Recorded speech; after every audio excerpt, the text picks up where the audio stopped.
ओम सहनावतु सहनौ भुनक्तु सह वीर्यं करवावहै तेजस्विनावधीतमस्तु मा विद्विषावहै। ओम शांति शांति शांति। समस्त जन कल्याण निरतं करुणामयं नमामि चिन्मयं देवं सद्गुरुं ब्रह्म विद्वद्गुरुं। So, Hari Om, I welcome you all with great love and great respect in this Bhagavad Gita discourses.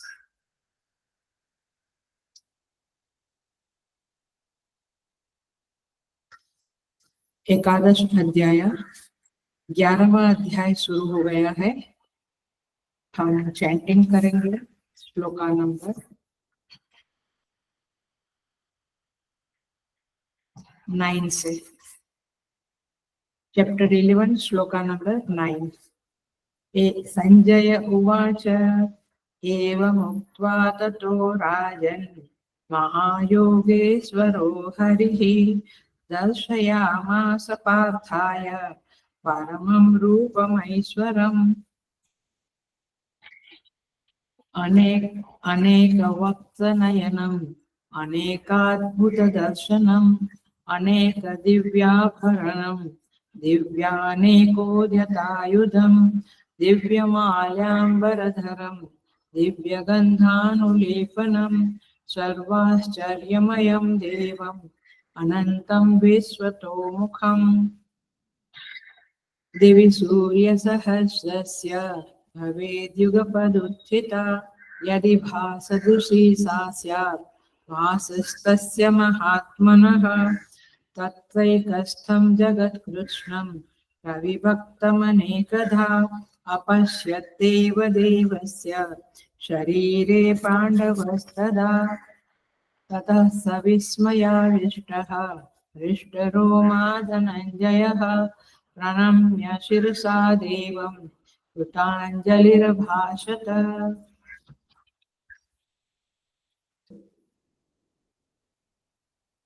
Monday के क्लास में हमने देखा कि विश्वरूप दर्शन माने क्या।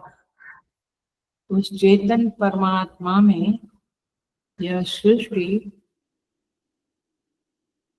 ये विश्व का दर्शन अर्जुन ने कैसे किया, कैसे इस विश्व रूप धरा श्री कृष्ण परमात्मा में विश्व रूप दर्शन का योग हुआ।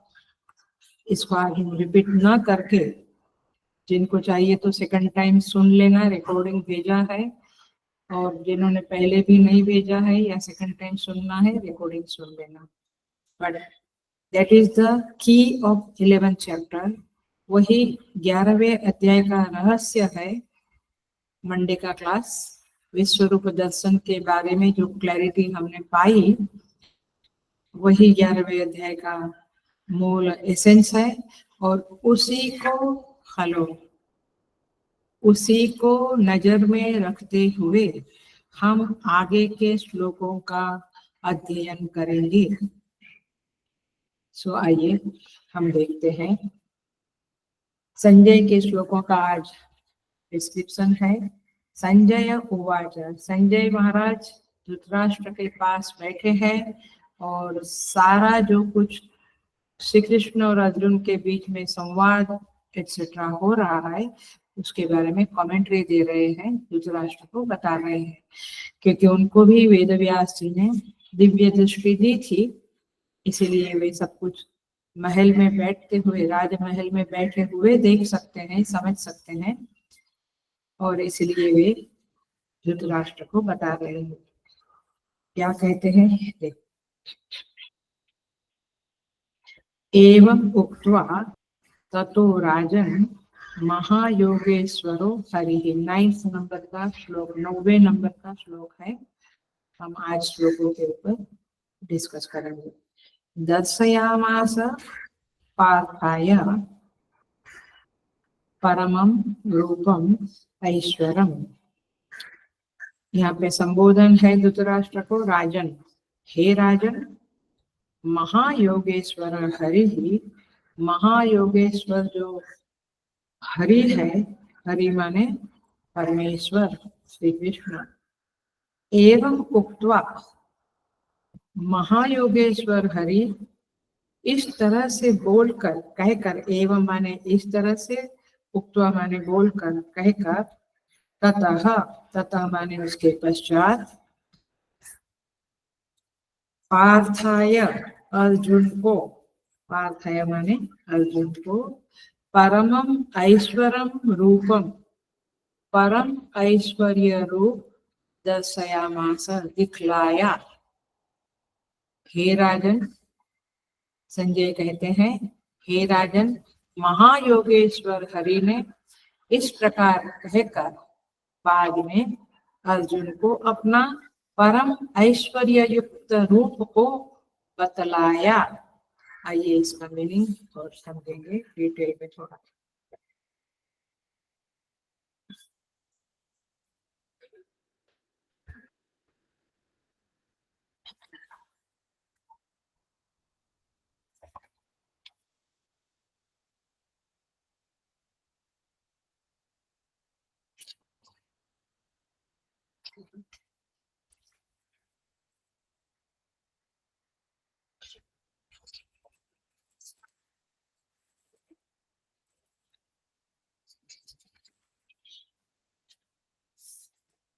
श्रीमद् भगवत गीता में 3 प्रकार के श्रोता है। श्रोता माने सुनने वाला। कौन कौन है? एक अर्जुन है, एक संजय है, और फिर संजय के जरिए धृतराष्ट्र भी है। तो 3 प्रकार के श्रोता है। और बोलने वाले कौन है? भगवान श्री कृष्ण। तीनों की प्रतिक्रिया अलग अलग है। बिल्कुल ध्यान से सुनना। यह यदि हम लेसन लेना चाहे, शिक्षा, टीचिंग लेना चाहे, तो बहुत कुछ ले सकते हैं श्रीमद् भगवत गीता से। एक अलग तरह से मैं अलग एंगल दिखा रही हूँ, ध्यान से सुनना। तीनों श्रोता की प्रतिक्रिया अलग है, मैंने सुनना सेम है। वक्ता जो बोलता है वही चीज तीनों सुन रहे हैं, लेकिन उनकी जो रिएक्शन है, उनके मन में जो क्लैरिटी आती है कहो, या समझ उत्पन्न होती है कहो, ये अलग अलग है। अर्जुन की क्या प्रतिक्रिया है सुनने के बाद? नष्टो मोह स्मृतिर्लब्धा त्वत्प्रसादात् मया च्युत स्थितोऽस्मि गतसन्देह करिष्ये वचनं तव। हे श्री कृष्ण, मेरा मोह नष्ट हो गया, मेरे संदेह खत्म हो गया।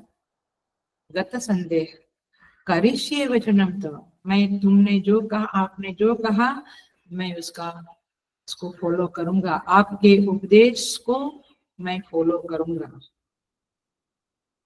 संजय की क्या रिएक्शन आई है 18 नंबर के चैप्टर में? ये सब कुछ 18 नंबर के चैप्टर में, 76, 77। संजय कहता है, राजन संस्मृत्य संस्मृत्य संवादम इममद्भुतम केशवार्जुनयोः पुण्यम दृश्यामि च मुहुर्मुहुः। हे राजन, तच्च संस्मृत्य संस्मृत्य माने ये अद्भुत संवाद जो केशव और अर्जुन के बीच में हुआ, उसे याद करके ऋष्यामि च मुहुर्मुहुः, मैं बहुत हर्षित हो रहा हूँ। बारंबार मुझे हर्ष हो रहा है, आनंद हो रहा है। और तच्च संस्मृत्य संस्मृत्य रूपम अत्यद्भुतम हरेः विस्मयो मे महान राजन दृश्यामि च पुनः पुनः।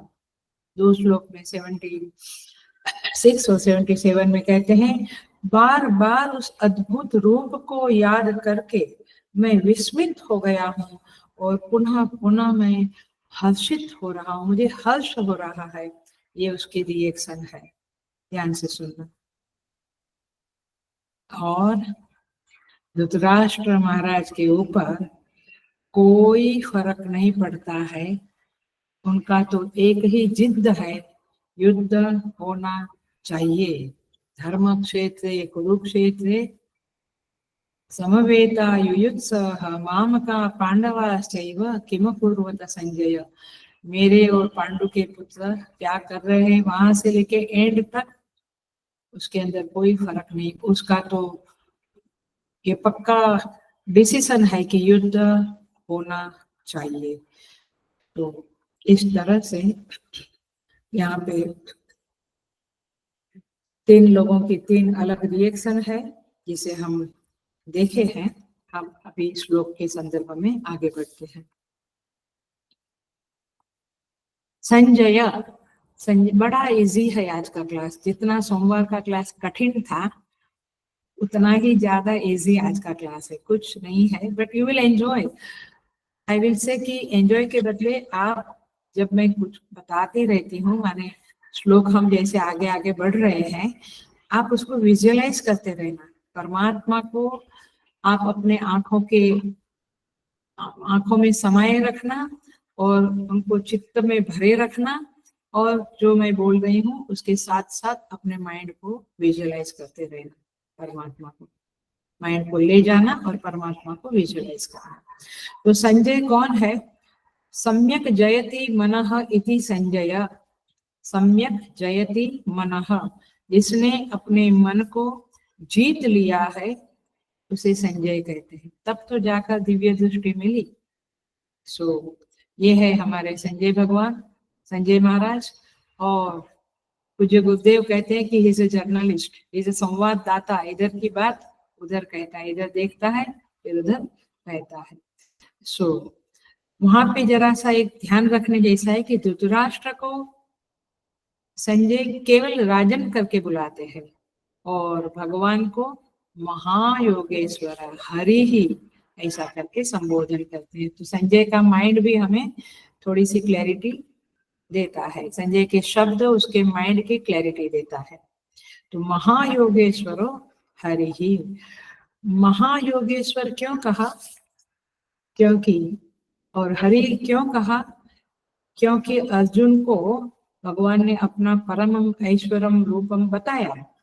संजय के मन में आशा जगी कि शायद ये सुनकर कि विश्व विधाता श्री कृष्ण भगवान पांडवों के पक्ष में है, उनके साथ है, संभवतः अंध राजा धृतराष्ट्र अपने पुत्रों का भावी पराजय देखे और विवेक से काम लेकर युद्ध को बंद करा दे। इसलिए ही ट्राइड हिज बेस्ट कि धृतराष्ट्र के माइंड में कुछ भगवान की महानता, भगवान का सामर्थ्य का अंदाजा आवे और भगवान पांडव के पक्ष में है तो शायद युद्ध बंद कराने की बात उसके मन में आवे, बट उसके मन में कुछ नहीं आता है। महायोगेश्वर कहने का तात्पर्य है कि परमेश्वर श्री कृष्ण संपूर्ण योगों के ईश्वर है। ऐसा कोई भी योग नहीं जिसके मालिक भगवान न हो, अर्थात सब योग भगवान के वश में है, भगवान के अंतर्गत है। अर्जुन ने 4 नंबर के श्लोक में कहा था, योगेश्वर ततो में त्वं दर्शयम् आत्मनम् अव्ययम्। योगेश्वर कहा था 4थे श्लोक में। इधर संजय क्या कहता है? महायोगेश्वर कहते हैं। माने संजय भगवान को और अच्छी तरह से जानते हैं, अर्जुन से ज्यादा जानते हैं। संजय से ज्यादा वेदव्यास जी जानते हैं भगवान को, क्योंकि वेदव्यास जी की कृपा से ही संजय को ये दिव्य संवाद सुनने को मिला। और फिर संजय कहता है, व्यास प्रसादात श्रुतवान एतद् गुह्यम् अहं परमम्। मैंने वेदव्यास की कृपा से यह संवाद सुना, ऐसा वो 18 चैप्टर में कहता है। लेकिन वेदव्यास से भी ज्यादा भगवान स्वयं अपने को न महर्षय, मेरे प्रभाव को महर्षि या देवता लोग भी नहीं जानते हैं। तो भगवान को महायोगेश्वर कहते हैं। देखिए बहुत सारे योगी हैं, थोड़ा सा योग के बारे में समझ। अष्टांग योगी, लय योगी, सुना ये नाम कभी? अष्टांग योग माने पतंजलि महर्षि का योग, आसन प्राणायाम ये सब समाधि तक वो जो फॉलो करते हैं वो अष्टांग योगी। लय योगी मैंने मेडिटेशन में लय करना है, वो एक प्रक्रिया है। हठ योगी, मंत्र योगी, राज योगी, इस तरह से बहुत सारे योग है। और योग की शिक्षाएं अभी भी प्रचलित है। ये सारी शिक्षाएं करने जैसे हैं, सब जानने जैसा भी है और करने जैसा भी है। हमने कुछ कुछ किया है। तो इस योग में जो हमें स्थित करे, हमें उस योग हमारे ऊपर योग कृपा करे, तो किस उसके लिए हमें भगवान श्री कृष्ण को आराधना करना पड़ेगा। उनकी कृपा से योग हमारे अंदर स्थित होगा। तो योग जिसके हाथ में है, जिसके वश में है, वे है योगेश्वर। अर्थात क्या हुआ, देखो भगवान ने अर्जुन को ये नहीं कहा कि तुम आसन करो, प्राणायाम करो, फिर मैं तुम्हें योग का फल दूंगा। नहीं, भगवान ने सीधा अर्जुन को दिव्य चक्षु दे दिया। तो महान योगेश्वर है, वे सीधा सीधा किसी को योगी बना सकता है। इसलिए आप देखो, सारे लोग साधना करते हैं लेकिन कोई महान योगी बन जाते हैं। रमन महर्षि जैसे आया, पतंजलि महाराज, माने ये सब कोई महान योगी बन जाते हैं, पूरे जगत में योग को फैलाते हैं। रामदेव बाबा जैसे लोग। और कोई कोई लोग अपना घर में अपना अकेले योगा करते हैं। तो द पॉइंट इज दिस कि भगवान की कृपा योग के लिए आवश्यक है। तो ये महायोगेश्वर है। हरि ही दूसरा शब्द है, हरि ही। हरति दुखम इति हरि, माने जो हमारे दुख का हरण करे उसे हरि कहते हैं। हरणात् हरि है, ये उसकी व्युत्पत्ति है। हरणात् हरण करना, समझते हैं। जो भक्त के दुखों का हरण करते हैं। लेकिन हेलो, परमार्थ तो यह है कि भगवान भक्त की अविद्या का हरण करे। आया, दुख तो आता जाता रहेगा लेकिन अविद्या का हरण करे, और प्रभु करते हैं। दुख का हरण तो तात्कालिक समाधान है, आत्यंतिक समाधान तो यही है कि प्रभु हमारी अविद्या का हरण करे, हमारी ना समझी, हमारी अज्ञान का हरण करे। श्रीमद् भागवत जी में आता है, भगवान ने अपना हरि रूप बताया। बड़ी सुंदर, बहुत सुंदर स्तुति है इसकी, गजेंद्र की। गजेंद्र मोक्ष का जो प्रसंग है, मगरमच्छ के, क्रोकोडाइल के उसमें पैर जो फंस गया था, तो भागवत जी में भगवान का हरि रूप आता है जब गजेंद्र भगवान को आर्त भाव से पुकारता है। और उसका उद्धार करने के लिए गरुड़ पर भगवान श्री विष्णु विराजमान होते हैं, यानी प्रकट होते हैं।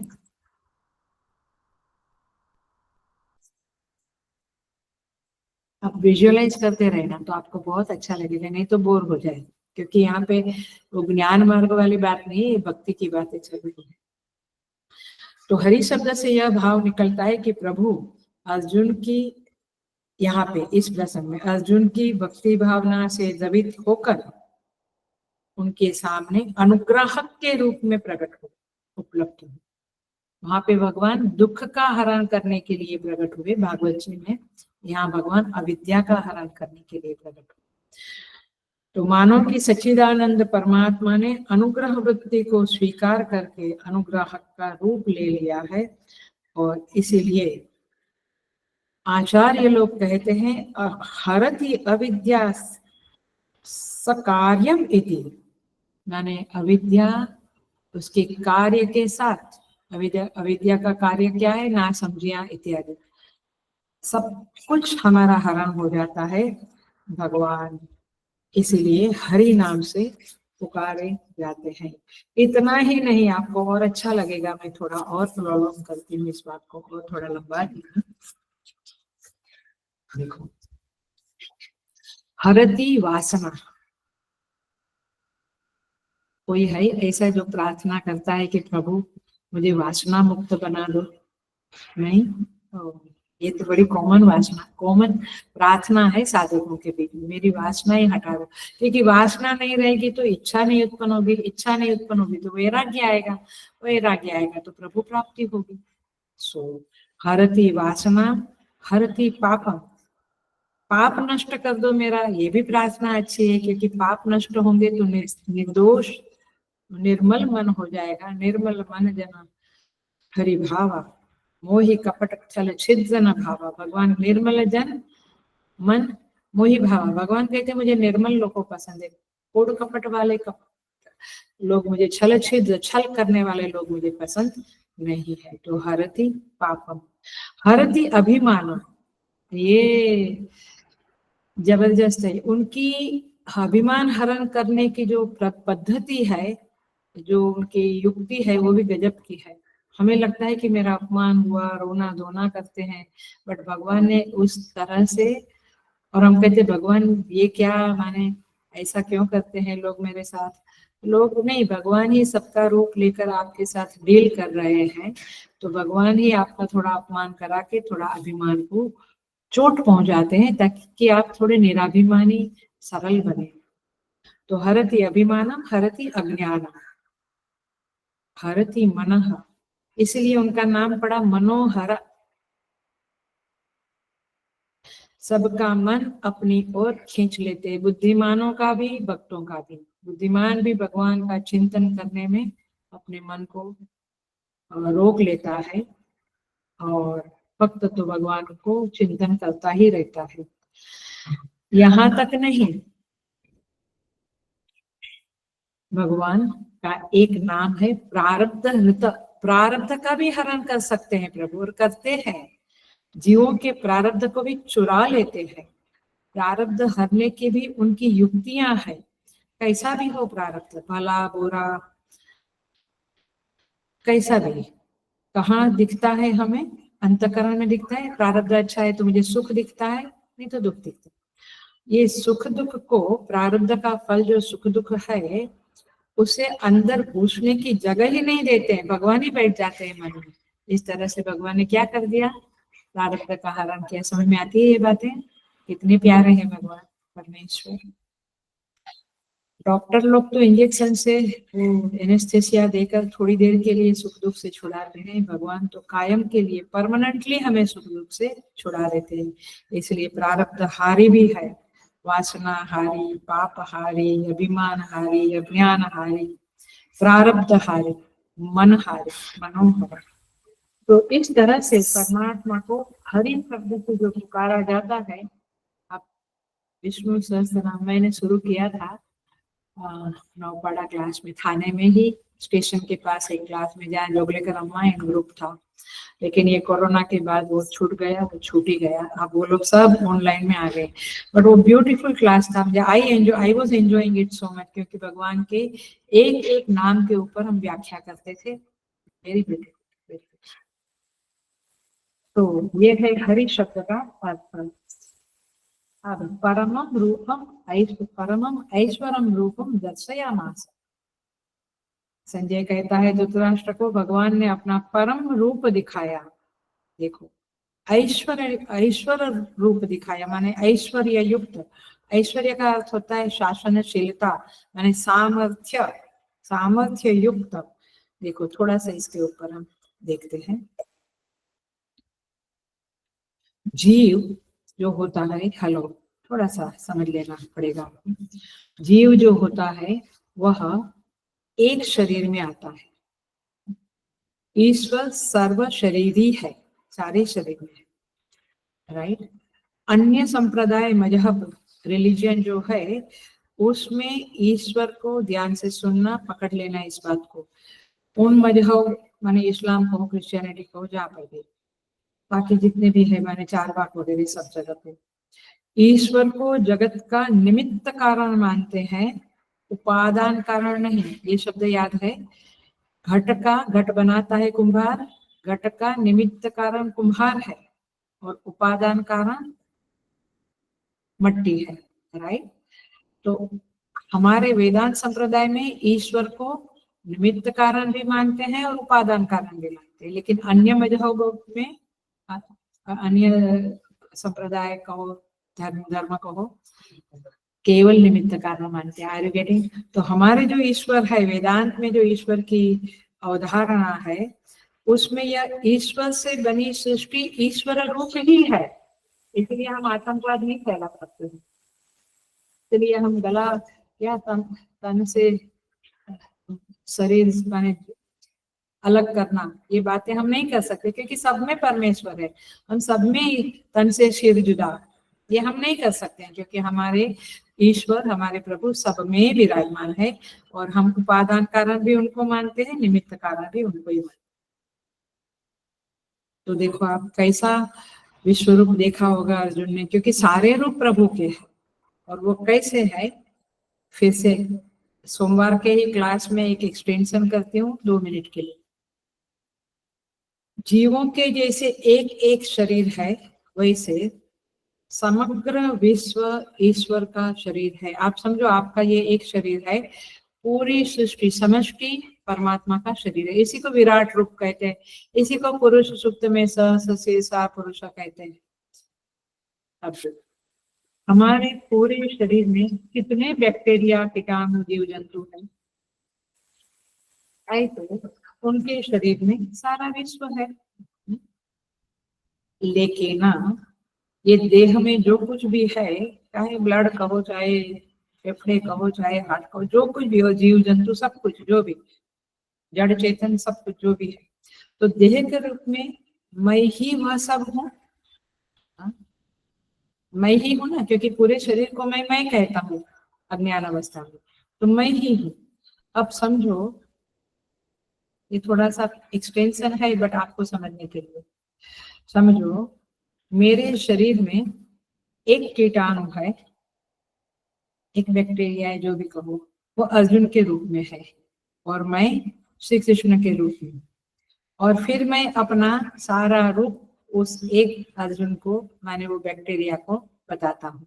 वो बैक्टीरिया कैसे देखेगा सारे शरीर को? बस वैसे ही अर्जुन परमात्मा के इस विराट रूप को देख रहा है। तो मुझे दिखाना पड़ेगा, तो मेरे शरीर में ही दिखाना पड़ेगा ना सब कुछ। उसी तरह से परमात्मा का जो विराट रूप है, वो अपने में ही अर्जुन को सारा विश्व रूप दिखा रहे हैं। पकड़ में आया? वहां पे क्या है? देवता है, लोक है, आकाश, वायु, अग्नि, जल, पृथ्वी है, ऐसा सब कुछ है। तो अर्जुन को ये सब कुछ दिखाता है। तो श्री कृष्ण के शरीर में अर्जुन सब प्रकार के जीवों को, सचराचर, चर अचर, सभी को श्री कृष्ण के रूप में ही देख रहा है। ये बहुत महत्व की बात कह दी है, आप इसको बहुत अच्छी तरह से समझना। नहीं तो मंडे को जब क्लास लिया था, तब आप समझते होंगे कि भगवान एक चीज है और उनमें ये अलग अलग चीजें हैं। नहीं, ये बहुत इंपॉर्टेंट, बहुत महत्व का पॉइंट है। समझ में आ रहा है? It's very important point which you have to understand. And आगे जितने श्लोक हम देखेंगे 55 तक, उसमें इस दृष्टि से, इस नजरिया से, इस समझ से, इस ज्ञान से श्लोकों को सुनना और समझना। तो सचराचर के रूप में श्री कृष्ण के, सचराचर को श्री कृष्ण के रूप में ही देख रहे हैं अर्जुन। आप ये बिल्कुल नहीं समझना कि भगवान एक चीज है और जैसे मटके में पानी है तो पानी को दिखा रहे हैं, ऐसा नहीं। भगवान ही सारे रूप में है, सचराचर। लक्ष्मण जी कहते हैं ना, भगवान राम को लक्ष्मण गीता में कहते हैं, भगवंत सचराचर रूप भगवंत, यानी राम जी कौन है? चर अचर रूप परमेश्वर राम है, श्री राम है। ऐसे ही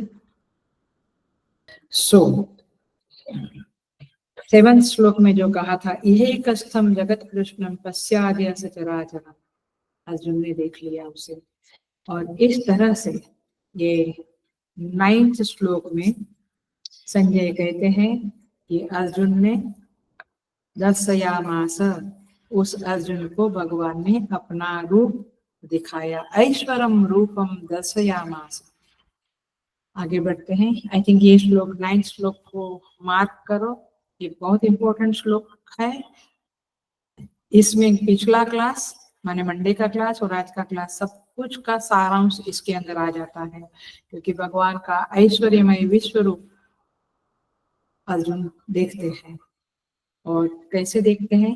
जैसे पूरे शरीर में जो कुछ है वो मैं हूँ, ऐसे सारे विश्व में जो कुछ है वो श्री कृष्ण ही का ही रूप है। इस तरह से अर्जुन को दिखाते हैं। आगे बढ़ जाते हैं हम श्लोकों में।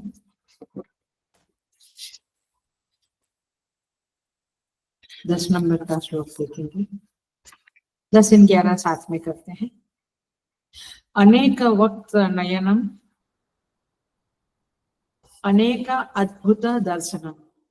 वक्त माने मुख, मुख, अनेक मुख, और नयनम माने नेत्र। अनेक नेत्रों से युक्त आप विजुअलाइज करते रहना परमात्मा के इस विश्व रूप को। सारे 11वें श्लोक जब तक चलेगा, 1-1.5 महीना चलेगा, 1-1.5 महीना, जब भी श्लोक सुनते हैं आप उसको विजुअलाइज करते रहना। तो परमात्मा के शरीर में अनेक मुख और अनेक नेत्रों से युक्त भगवान का दर्शन है, विश्व रूप दर्शन है। अनेक अद्भुत दर्शन, अनेक अद्भुत दर्शनों वाले, अनेक दिव्य आभरण, दिव्य आभूषणों से युक्त, दिव्य अनेक उद्यत आयुधम, और बहुत से दिव्य शस्त्रों को हाथ में उठाए हुए। आयुध माने शस्त्र, अस्त्र,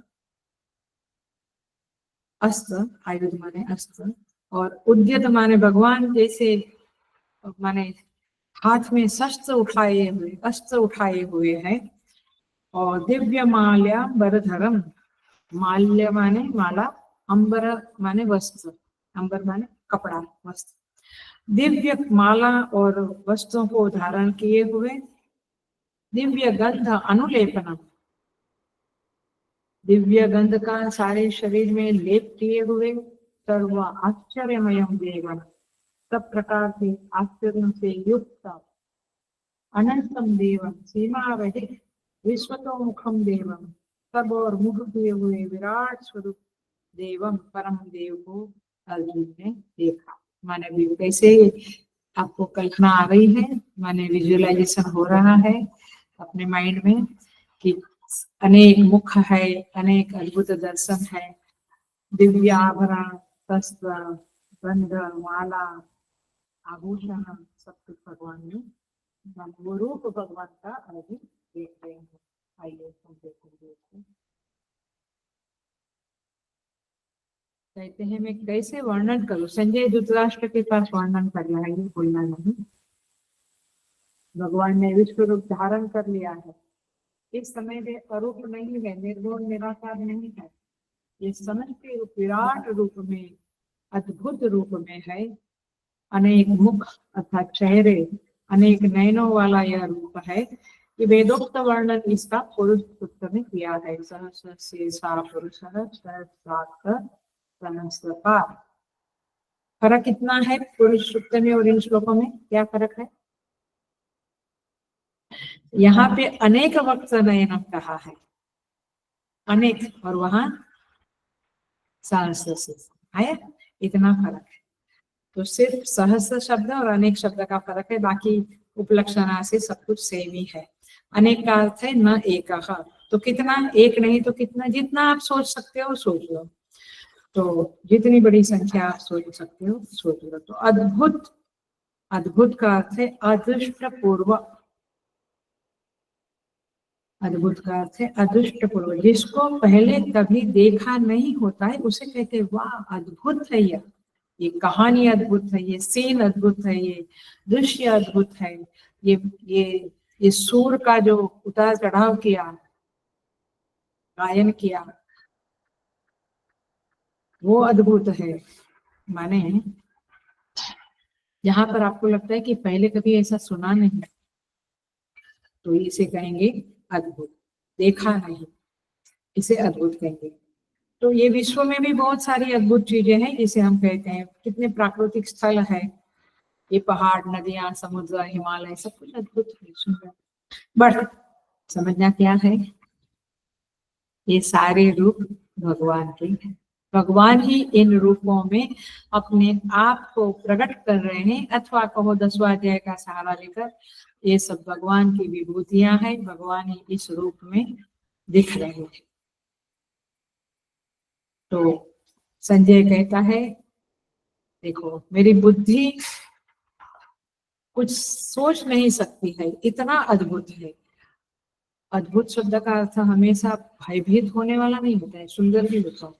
वक्स की दृष्टि है तो सुंदर लगेगा, अदरवाइज थोड़ा सा डर लगेगा। तो दिव्य आभूषण है, सारे आयुध है, भगवान तत्पर है, शस्त्रपात करने ही वाले हैं। ऐसा वैचित्र्य अद्भुत उनका स्वरूप दिख रहा है, अलंकार धारण किए हुए हैं। गुरु नानक देव कहते हैं, इस दृश्य को देखकर एक पद में लिखते हैं, परम पुरुष की आरती हो रही है। और आरती का थाल क्या है? गगन है, गगन थाल। ये आकाश आरती का थाल है। आप सोचिएगा,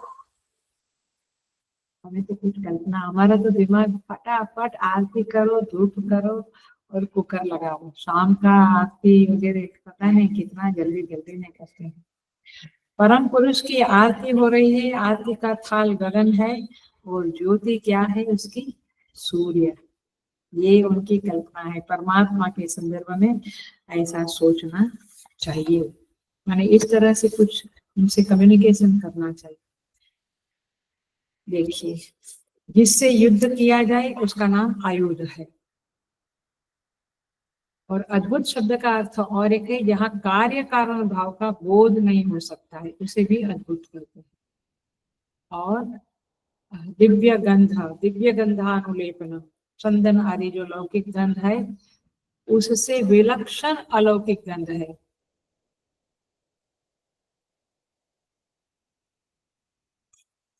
हमने देखा भी है। और जब आप गहरा मेडिटेशन करते हो अथवा लगता है आपको गहरा ध्यान, घंटों तक 8-8 घंटे तक थोड़ी देर ध्यान लगता है लोगों को, तभी ये दिव्य नाद सुनाई देता है, दिव्य गंध की सुगंध आपको अनुभव में आती है। ऐसे बहुत सारे गणेशपुरी में हमने बहुत कुछ देखा, हम भी करते थे ज्ञान वगैरह बहुत। तो ये सब स्वाभाविक है। ऊंचे साधक के लिए, हायर साधक के लिए दिव्य गंध का गंध आना, सुगंध आना कुछ क्षणों के लिए आता है, ऐसा नहीं कि परमानेंट होता है। कुछ क्षणों के लिए, आधे मिनट या 1 मिनट, दिव्य नाद सुनाई देता है, दिव्य रूप दिखाई देता है, झलक मात्र दिखाई देता है। बट यस, ये सारे अनुभव होते हैं साधकों को। तो ये है दिव्य गंधानुलेपन। अनंतम विश्वतोमुखम। अनंतम शब्द का अर्थ है जिसका कहीं अंत नहीं है, अनंत, उसका अंत माने सीमा नहीं है और छोर नहीं है। देश काल वस्तु अपरिच्छिन्नत्व, देश काल वस्तु अपरिच्छिन्न, परिच्छिन्न माने सीमा, अपरिच्छिन्न माने इसकी सीमा ही नहीं। आप कहेंगे भारत का ये सीमा है, चाइना का ये सीमा है इत्यादि, परंतु यहाँ परमात्मा ऐसा है जिसकी कोई सीमा नहीं है। देश काल वस्तु अपरिच्छिन्न। विश्व तो मुखम, यानी जिसका मुख सब दिशाओं में हो। इसका अर्थ इतना ही है कि सारे रूपों में जब वही है तो सारी दिशाओं में उनका मुख है, ये सीधी सी बात है। तो विराट रूप का वर्णन है और इसे विश्वतोमुख कहा है। देवम, प्रकाशमय और जो पूज्यमय है, पूज्य है और प्रकाशमय है, उसे देव शब्द से पुकारा जाता है।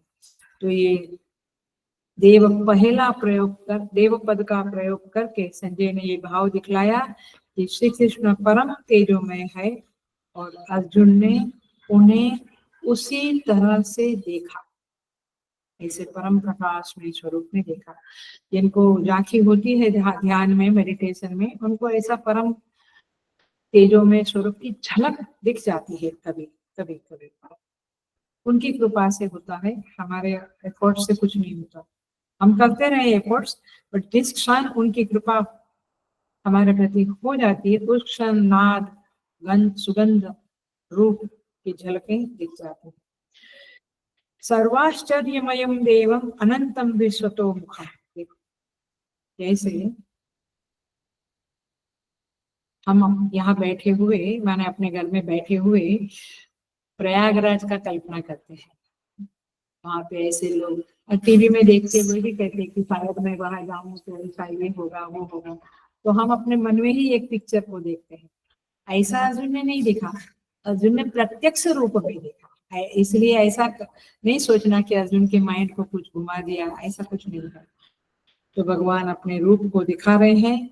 देखिए श्रीमद् भागवत में जो प्रसंग आता है याद करें।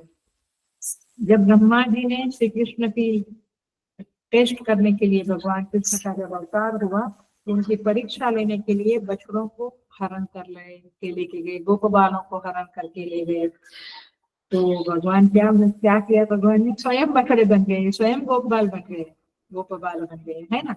सो प्रभु, ये सारा संसार प्रभु का ही रूप है, प्रभु ही है, इस तरह से अर्जुन को भगवान ने दिखाया। सो ये है आपका 10वां, अरे 10वां और 11वां श्लोक। आगे बढ़ जाते हैं क्योंकि श्लोक इजी है, फिर भी ये मेन पॉइंट नहीं भूलना। विश्व रूप धरा श्री कृष्ण परमात्मा ने अर्जुन को विश्व रूप दिखाया, ये मेरा मेन वाक्य और मैं बोलती रहूंगी। विश्व रूप धरा माने विश्व का रूप धारण किए हुए श्री कृष्ण ने अर्जुन को विश्व रूप का दर्शन कराया, मतलब कि भगवान ही सब रूपों में विराजमान थे, भगवान ही सब रूपों में विद्यमान थे, ऐसा अर्जुन को अनुभव कराया, महसूस अनुभव कराया। आगे बढ़ते हैं, 12 नंबर का श्लोक देखते हैं, कितना होगा उतना करेंगे। देवी सूर्य सहस्रस्य भवेत् युगपदुत्थिता यदिधा तदृशीशाख्यात् भासः तस्य महारथमनः। देवी माने आकाश में, देवी माने आकाश। सूर्य सहस्रस्य 1000 सूर्यों के समान,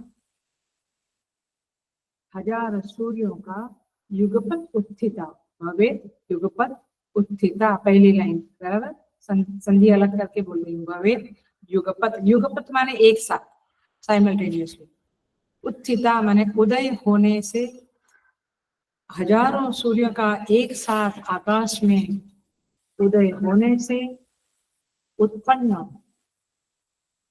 जो हा है, हा माने प्रकाश, यदि हा, यदि ऐसा हो जाए कि 1000 सूर्य आकाश में एक साथ उत्पन्न हो जाए, तो उसका जो प्रकाश है सा सत्य महात्मनः भासः तदृशी यदि स्यात्। मैं पदच्छेद से ही बोल रही हूँ, आपके पास पदच्छेद बुक होगा, बहुत सस्ता है, लेकिन एवरी श्लोक के meaning word by word meaning बताया हुआ है, गीता प्रेस की बुक है। तो यह सा तस्य महात्मनः, वह उस महात्मा के माने परमात्मा के भासः प्रकाश के सदृश, कदाचित ही हो, यदि माने कदाचित, माने उतना सूर्य का, हजारों सूर्य का प्रकाश जो है आकाश में, वो प्रकाश भी भगवान का जो प्रकाश है, परमेश्वर का जो प्रकाश अर्जुन को दिखा, उससे सदृश शायद ही हो, माने ना हो, ये बात है। देखते हैं,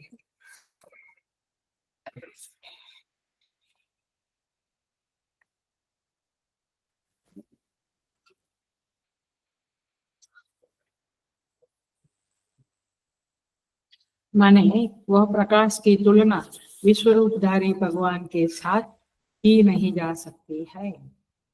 आइए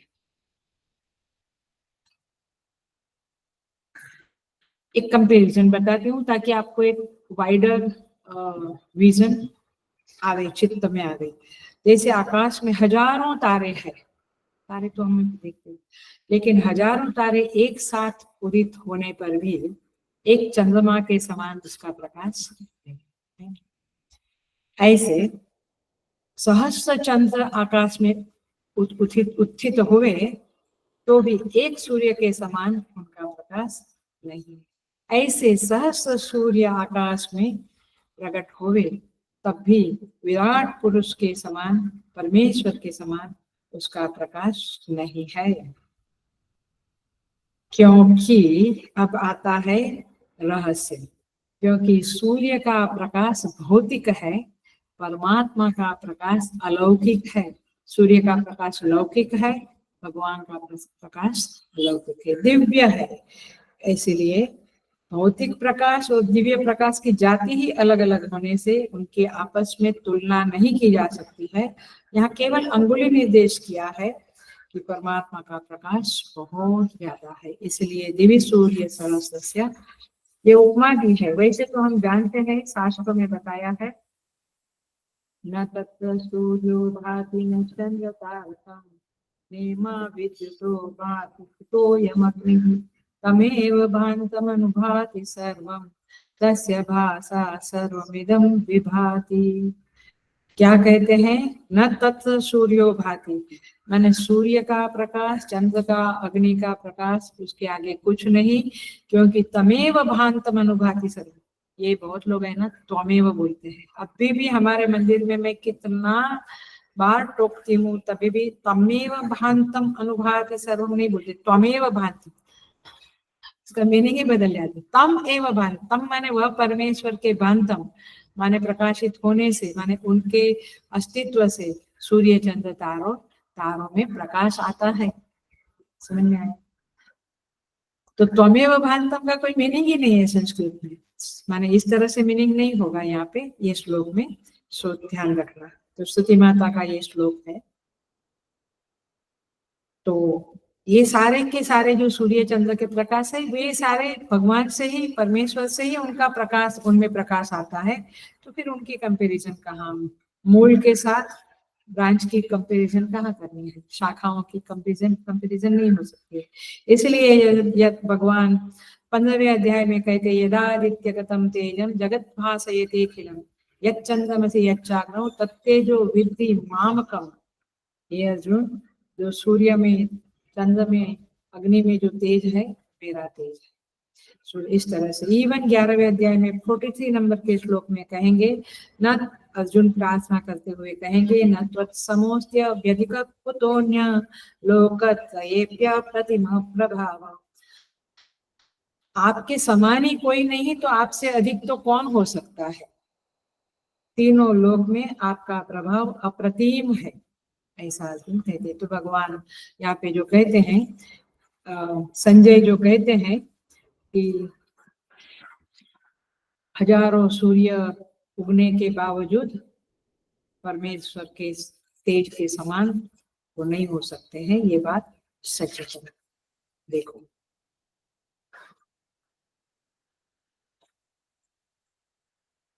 महात्मनः ये संबोधन किया है, अर्जुन ने कहा है भासस्तस्य महात्मनः। यही श्लोक पे हूं मैं, 12वें नंबर के श्लोक पे हूँ। महात्मनः शब्द है, महा आत्मा, आत्मा माने शरीर, यहाँ पे जिसका शरीर ऐसा महान है, विशाल है, विराट पुरुष माने बहुत विशाल शरीर, उनका न और है न छोरे, दिखता ही नहीं है कि कहाँ पे सीमा है, इसी को विराट पुरुष कहेंगे। नहीं तो आप समझेंगे कि बड़ा बड़ा बड़ा, ऐसे नहीं, जिसका आदि और अंत पता ही नहीं चलता है, उसे विराट कहते हैं, उसे महात्मन कहते हैं। और वह क्या, कौन है? श्री कृष्ण है। लेकिन वेदांत के संदर्भ में आइए हम उसको जरा सा देखते हैं, जरा जरा वेदांत करके, बाकी मजा मजा ही है, भक्ति का ही रस ले रहे हैं हम लोग। जहां हमारा मैं है, मैं, अहम, यह जहां से उठता है आपके अंदर, दूसरे का नहीं सोच, मैं, ये कहाँ से उठता है? ये जहां से उठता है उसका कोई पूर्व पश्चिम उत्तर दक्षिण है? कुछ समझ में आता है? और ना, तो कितना गहराई से उठता है ये नहीं पता। तो उस मैं को जब जाना तो सब कुछ जाना, उसको नहीं जाना तो कुछ भी नहीं जाना, यही बात। तो महात्मा लोग इसलिए साधना में पूछते हैं, को हम मैं कौन हूँ, वो एम आई। और फिर वहां से यात्रा शुरू होके तो हम मैं वही ब्रह्म, यहाँ पे उसकी यात्रा समाप्त होती है। आया पूरा रहस्य पता चला? तो देश काल वस्तु का भान, हेलो वेदांत बोलती हूँ, ध्यान से सुनना, अटेंशन प्लीज। देश काल वस्तु का भान जहां से शुरू होता है वह मैं हूं, वहां पे वो मैं है। अर्थात उत्पत्ति का मूल जब ढूंढोगे तो अज्ञान हाथ लगेगा, कहीं नहीं मिलेगा, लेकिन भान का मूल ढूंढोगे तब ज्ञान लगेगा। भान, अवेयरनेस। इसलिए निसर्गदत्त महाराज की, जो बम्बई में गिरगांव में बीड़ी की दुकान चलाते, सोच नहीं सकते, बट मैंने जिसको उनकी बुक दी है, उनके क्वेश्चन आंसर है, बहुत सामान्य इंसान थे बट रियलाइज बीइंग थे। उनकी बुक जिनको भी दी है बोलते हैं अम्मा जी आपने पूरा वेदांत का एक एसेंस ही हमको दे दिया, ये ग्रंथ पढ़ने के बाद कुछ पढ़ने की जरूरत नहीं है, ऐसा उनका ग्रंथ है निसर्गदत्त महाराज का। Awareness is God, awareness is God. तो फिर से मैं ये वाक्य बोलती हूँ, उत्पत्ति का मूल ढूंढोगे तो केवल अज्ञान हाथ लगेगा और कुछ नहीं मिलेगा, लेकिन भान का मूल ढूंढोगे, अवेयरनेस का मूल ढूंढोगे तो मैं मालूम हो जाएगा। ये वाक्य है, आप चिंतन करना, कभी समय आने से वेदांत के उपनिषद के क्लास में इसको समझेंगे। सो देखो, ये आत्मदेव जागृत में विषयों को ग्रहण करते हैं, राइट, स्वप्न में विषयों की रचना करते हैं, वहां पे एक सृष्टि बनती है, और सुसुप्ति में सबका उपसंहार कर लेते हैं, ये आत्मदेव का ही काम है।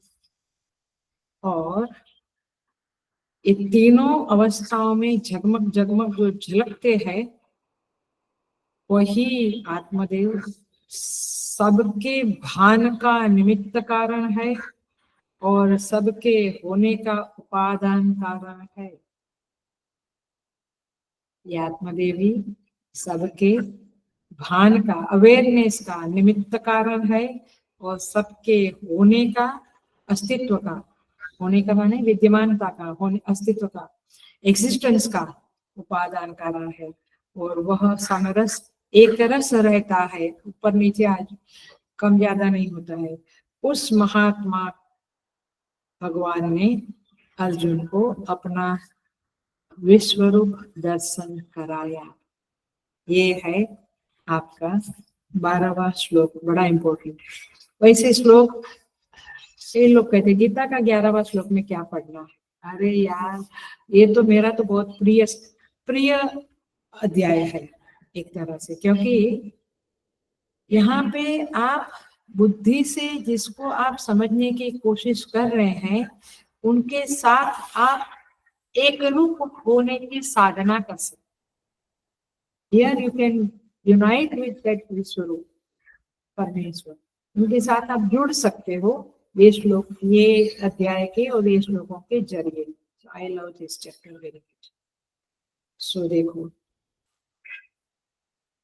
उस तरह से 12वां श्लोक पूरा करते हैं, 13वें में प्रवेश करते हैं।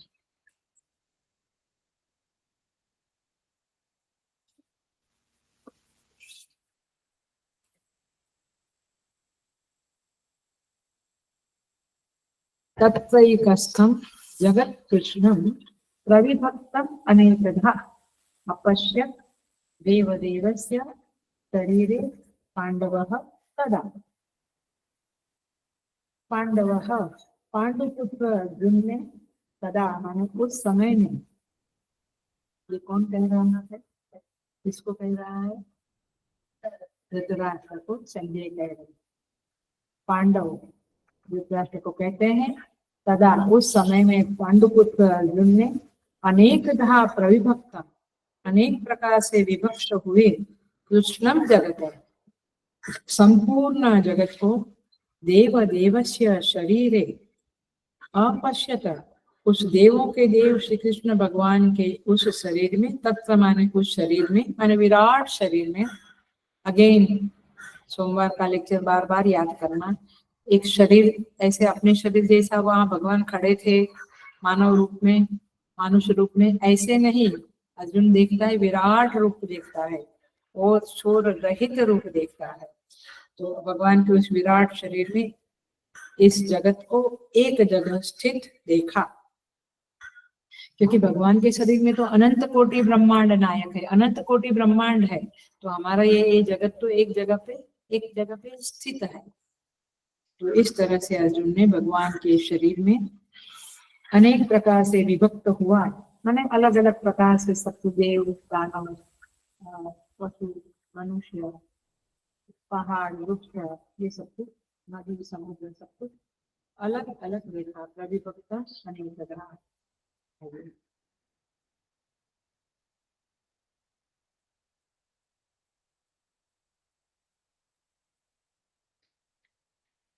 इंटरेस्टिंग है, बोर नहीं होता है ना। भगवान का स्मरण करो। वैसे तो स्मरण बहुत अच्छा होता नहीं हम लोगों का, क्योंकि हमारा दिमाग एक तरफ नाम भी लेता है, एक तरफ संसार के रूपों को, संसार की चीजों को भी स्मरण में लाता रहता है। But here at least 1 hour you can be with परमेश्वर। इसको हम एक एग्जाम्पल देके बताते हैं।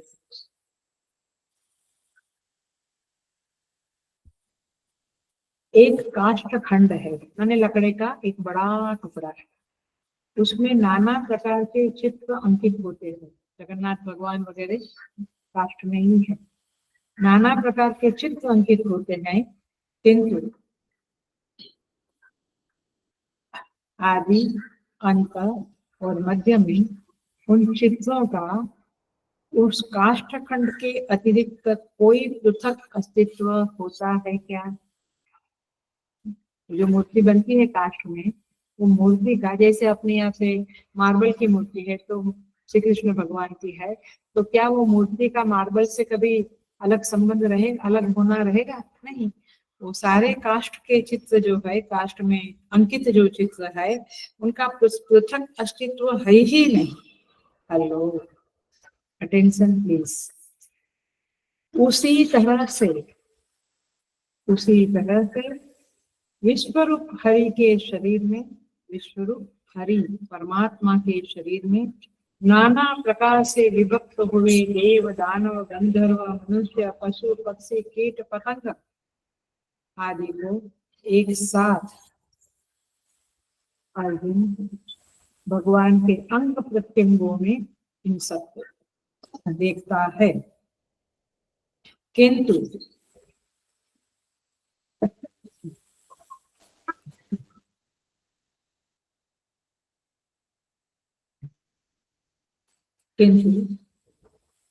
वे सारी जो दिख रहे हैं अनेक प्रविभक्त रूप, वे विश्वात्मा भगवान से किसी भी अवस्था में, सृष्टि, स्थिति और नाश में पृथक नहीं है। वे जब संहार होता है सृष्टि का, तभी भी वे परमात्मा में मिक्स हो जाते हैं, लय हो जाते हैं। उदित होते हैं तभी भी, और स्थिति है तभी भी परमात्मा के पास ही है। क्योंकि अद्वितीय बहुत बड़ा सिद्धांत इस श्लोक में, एवरी श्लोक में कुछ कुछ दिख रहा है वेदांत। आचार्यों की कृपा है कि ये सब हम बोल रहे हैं, उन्हीं का उच्चिष्ट बोल रहे हैं, अपनी इतनी बुद्धिमत्ता नहीं है। क्योंकि सिद्धांत ये है, अंगी से अंगों का कोई पृथक अस्तित्व नहीं है। अपना हाथ अपने से अलग है क्या? पैर अलग है क्या? सारे अंग मेरे ही है, तो मैं ही उसके रूप में हूँ। ऐसे ये सब पहाड़, नदी, गंधर्व, देव, सब कुछ अलग अलग भगवान के अंग है, और अंगी से अंगों का कोई पृथक अस्तित्व नहीं है। इस सिद्धांत के आधार पे सारा कुछ परमात्मा का ही रूप है। इसलिए विश्व रूप शब्द का अर्थ ऐसा नहीं है कि भगवान खड़े हैं और साइड में विश्व रूप की फिल्म चलती है। परमात्मा ही उन रूपों में अपने को अभिव्यक्त कर रहे हैं, और अर्जुन उसे स्पष्टतया देख रहा, बिल्कुल क्लियर देख।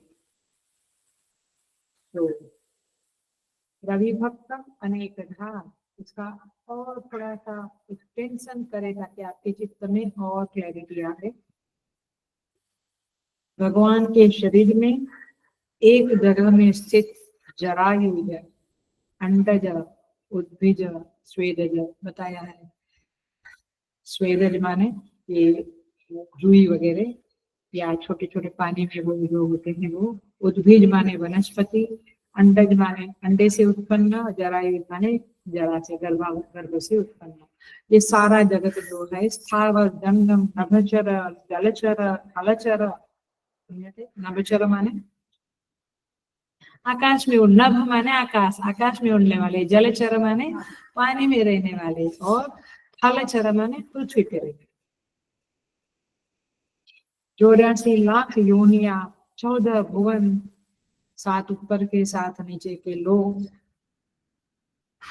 भोक्ता लोग, भोग्य स्थान, भोग भोग सामग्री, सब कुछ अर्जुन ने देखा। आप कल्पना कर सकते हैं ये सृष्टि कैसी है। मुझे लगता है यदि कोई चीज हमें सता रही है, किसी का अपमान हुआ हमारा, कभी कुछ बोला कहीं कुछ, तो ये चिंतन करने से सब कुछ हट जाएगा, लगता है ना, ये परमात्मा की सृष्टि का चिंतन। सो इस तरह से प्रविभक्त अनेकधा, अर्जुन उसे अलग अलग पृथक पृथक न देखकर, पृथक पृथक देखता है कि एक साथ सब कुछ देख, माने मिला जुला नहीं देखता है, अलग अलग ही देखता है। बट यहाँ जो लिखा है ना प्रविभक्त, प्रविभक्त माने अलग अलग देखता है। ऐसा नहीं कि समुद्र पहाड़ सब एक दूसरे में मिक्स हो गए, सब कुछ क्लियरली देख रहा है, तो ऐसा देखता है।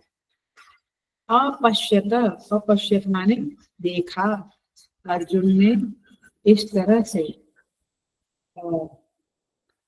देखा, भगवान ने अपश्यत देखा माने क्या, देखो समझे हम, जैसे भगवान ने दिखाया वैसा ही अर्जुन ने देखा, आया, जैसा भगवान ने दिखाया वैसे ही अर्जुन ने देखा।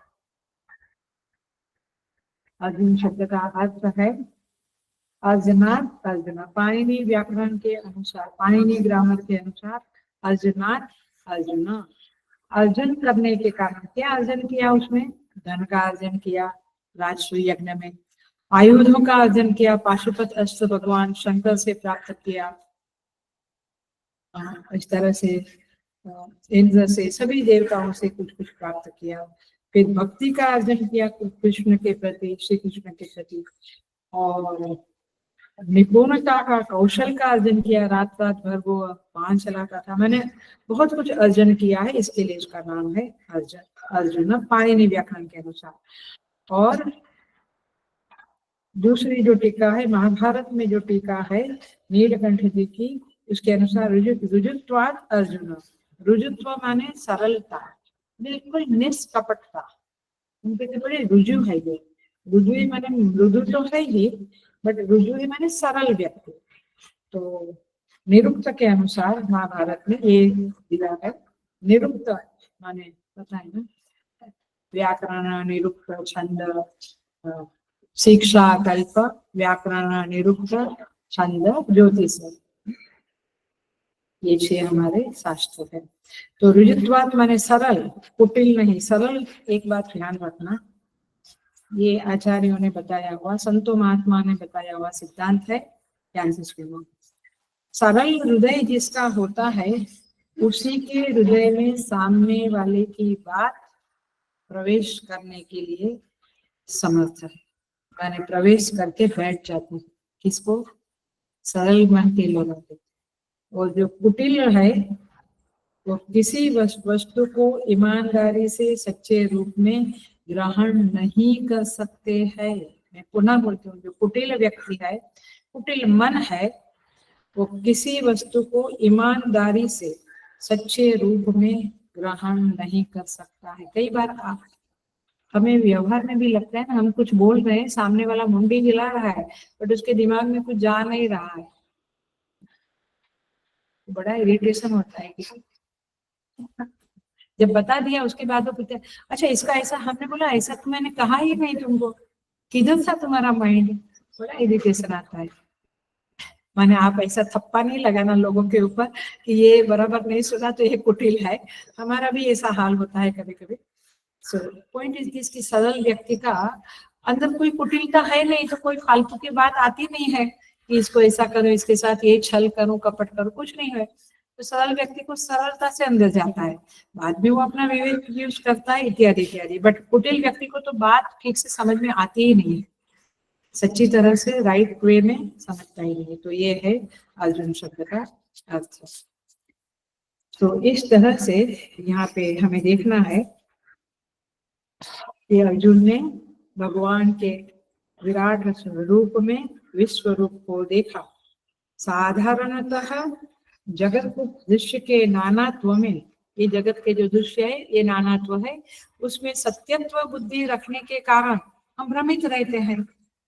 किंतु विश्व रूप दर्शन के समय बहुत प्रकार से विभक्त हुए दृश्यों में एक अद्वितीय सत्ता, मैंने कहा ना मेरे शरीर में सारे, हमारे शरीर में सारे बैक्टीरिया कीटाणु जंतु सब रहते हैं, लेकिन वो सब कुछ क्या है, मैं हूँ। इस दृष्टि से एक अद्वितीय सर्वव्यापी सत्ता वाला जो शरीर है वही, उसी की अर्जुन को उपलब्धि हो रही थी, ऐसा आचार्य लोग कहते हैं। यही इस प्रकार अलौकिक दर्शन का महात्म्य है, महिमा है। अर्जुन ने इस तरह ये विश्व रूप देखा। मंडे के क्लास में जो बताया था, आज अर्जुन ने अपश्यत, उसको देखा, तो उस तरह से देखा। ऐसा नहीं कि एक घड़ा है और उसमें पानी को देखा हमने, ऐसे भगवान का एक शरीर है, भगवान को ही उन रूपों में देखा। ये मूल बात है, ये मुख्य बात है। इसलिए पुनः ये वाक्य बोल के पूरा करती हूँ। विश्व रूप धरा, श्री कृष्ण परमात्मा ने अर्जुन को अपना विश्व रूप दर्शन कराया। तो इस तरह से ये बात हमें याद रखनी पड़ेगी, पूरे चैप्टर का ये एसेंस याद रखना पड़ेगा। मुझे लगता है जब ऐसा हम स्मरण में रहेगा तो इस जगत में न किसी से राग होगा, न किसी से द्वेष होगा, क्योंकि एक ही परमात्मा है सब कुछ रूप में। तो राग द्वेष वाली बात ही नहीं है। ये लाइक डिसलाइक क्यों होता है? क्योंकि हम भेद दृष्टि से जगत को देखते हैं। अभेद दृष्टि माने ये 11वें अध्याय के संदर्भ में यदि हमारी दृष्टि को बना ले, हम कहते हैं ना, गुरु कृपांजन पायो मेरे भाई, मन की दुविधा दूर भई रे।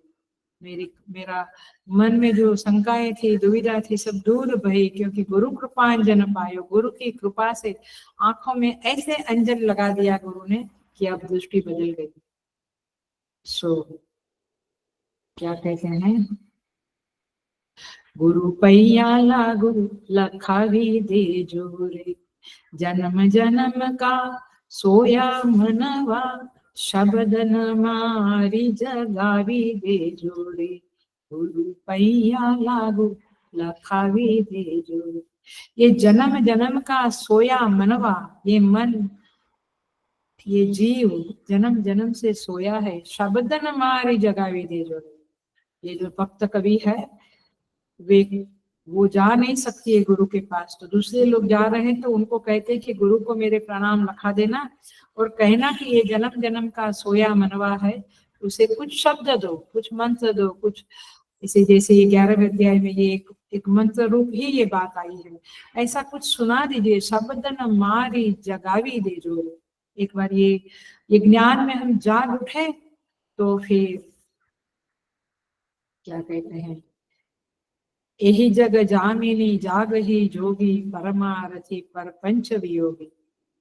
संत कहते हैं ये रात्रि, ये अज्ञान रूपी रात्रि में सब सोए पड़े हैं, लेकिन जो प्रपंच वियोगी लोग हैं, प्रपंच से जिसको मोहब्बत नहीं है, वे लोग परमार्थी बन जाते हैं। यदि हम कहते हैं कि मैं परमार्थ वाला हूँ तो जरा डबल सोचना कि क्या हो रहा है। एनीवे, सो इस तरह से यहाँ पे 13वां श्लोक पूरा होता है। 14वें श्लोक को हम अगले क्लास में देखेंगे, लेकिन देख लेते हैं। ततः स विस्मयाविष्टः हृष्टरोमा धनंजय, 14 नंबर का श्लोक, प्रणम्य शीर्षा देवं कृतांजलिर्भासत। वो धनंजय, संजय कहते हैं धृतराष्ट्र को, वो धनंजय अर्जुन फिर विस्मयाविष्ट, आश्चर्य से आविष्ट हो गया और फिर भगवान को देवम प्रणम्य शिरसा नमस्कार करता है, कृतांजलि हाथ जोड़कर बोलता है। अर्जुन क्या बोलता है? और 14वां श्लोक पुनः अगले मंडे को देखेंगे। लेकिन आप समझिएगा कि ऐसा इजी होते हुए भी अंदर गहराइयां भरी है इस अध्याय में। इसलिए कोई सोचे कि अभी बस हो गया, वो मेन क्लास हो गया मंडे का, अभी हम छोड़ दें, मत छोड़ना। एवरीवेयर समथिंग समथिंग आएगा। और वो जो श्लोक है स्थाने ऋषिकेश तव प्रकृत्या, उसको तो मैं एक क्लास पूरा लूंगी। 34 या समथिंग श्लोक नंबर है, 36 है मेरे ख्याल से। वो श्लोक तो कोई मिस नहीं करना। मैं इस नंबर का श्लोक है, स्थाने ऋषिकेश तव। ऐसे कोई श्लोकों में बहुत पूरा क्लास भर उसका डिस्क्रिप्शन होगा, और कहीं कहीं छोटा श्लोक पूरा करके उसमें कुछ चीजें बताते जाएंगे। तो इस तरह से 11 बातें पूरा अटेंड करना। भगवान किसी न किसी समय हम सबको ये विश्व रूप दिखा रहे। ऐसी हृदय से आर्जवता से प्रार्थना करते हुए आज का क्लास हम पूरा करते हैं। ओम पूर्णमद पूर्णमिदं पूर्णात् पूर्णमुदच्यते पूर्णस्य पूर्णमादाय पूर्णमेवावशिष्यते। ओम शांति शांति शांति। हरि ओम। श्री गुरुभ्यो नमः। हरि ओम। वैसे भी मकर संक्रांति कल हुई, सूर्य भगवान प्रकाश माने और तेज के साथ प्रकाशित हुए हमारे हृदय में भी, और तेज इस उत्तरायण के प्रारंभ से और तेज प्रकट हुए, ऐसे हम भगवान से प्रार्थना करते हैं। हरि ओम। श्री गुरुभ्यो नमः। हरि।